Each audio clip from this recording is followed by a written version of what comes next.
Hey guys, in this video, we are going to show you how to move photos to album on Facebook. If you want to move photos to an album on Facebook, here is how you can do it step by step. First, open the Facebook website on your PC. Make sure you are already logged into your account. If you do not have one yet, go ahead and create a new account to continue. Now, in the top left corner, click on your profile name to go to your timeline.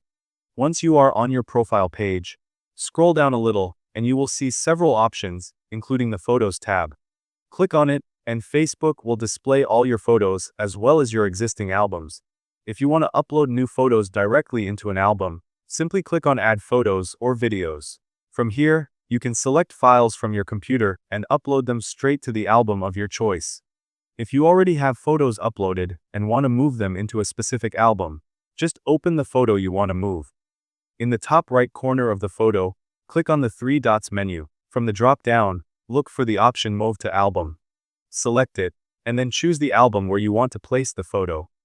If you do not see the Move option, do not worry. Go back to the Albums tab, and here you can create a new album by clicking on Create Album. Enter a name for the album, adjust privacy settings if needed, and then upload your photos or videos directly into it. Organizing your photos into albums not only makes your profile look neat, but also helps friends and family easily find the pictures they want to see. And that's how you can move photos to an album on Facebook using your PC. Thank you guys so much for watching. I hope you got some value. See you in the next one.